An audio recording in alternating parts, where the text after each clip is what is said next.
Hello, my name is Rob, and I have a confession to make. Dunkirk is the most overrated movie of 2017. First, let me clarify this a little bit first. I am not a Nolan hater. I know that there's a huge contingency on the internet of people that are either think he's the best filmmaker ever made, or he has such a obvious formula and tone that carries over into every single film that he is just basically stagnated at this point. I am probably a little bit in the middle. I do think there is a Nolan formula, but I also think that Memento, the Batman Begins, Inception, and The Dark Knight are masterpieces or near masterpieces, which is what I call a movie that I give 4.5 stars out of 5 and above. Dunkirk does not fall into any of those categories for me. In fact, I found myself having difficulty engaging with the film. I feel like every year there's a movie that people love and are over the moon about that I just can't engage, we can't grasp in that same way. And I feel like with the Oscar situation happening, and the fact that Dunkirk is nominated for several awards and is possibly going to walk out with none of them, I'm okay with that. As a Nolan fan, as a person who wants to see Nolan get an Academy Award for Best Director, because he definitely deserves it with the work that he's done thus far, Dunkirk just didn't work for me, and this is why. I recognize that it's a huge technical achievement.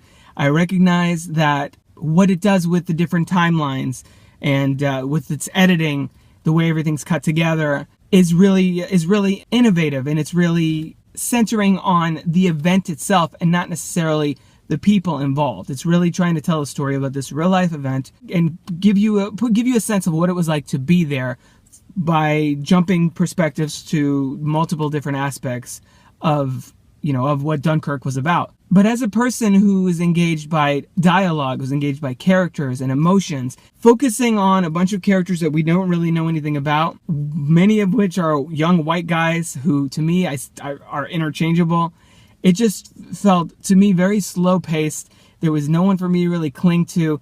There was nothing to really draw me in, other than, oh, okay, this looks really cool. On a recent episode of the Crooked Table podcast, I'll put the link below, I talked about my approach to rating movies, and a big part of that was, yes, execution and, technical precision that someone like Nolan brings to their films.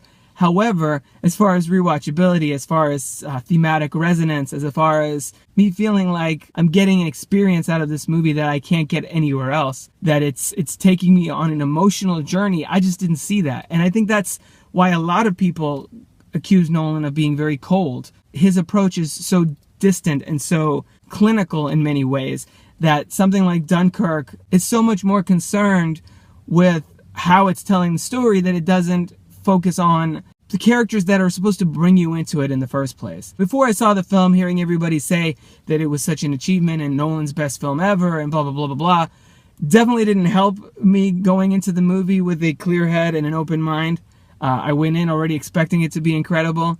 And yes, it's something that should be seen on the big screen and as immersive a space as possible.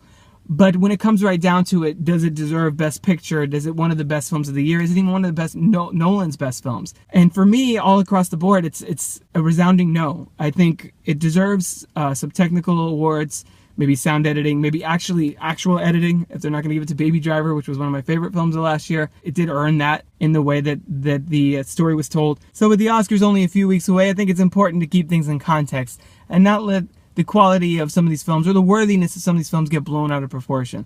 Again, of course, those of you who love Dunkirk, congratulations.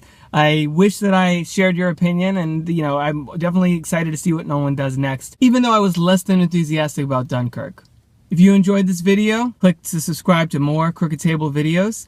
And of course, visit crookedtable.com for more videos, podcasts, reviews, and other movie-related goodies. Catch you next time.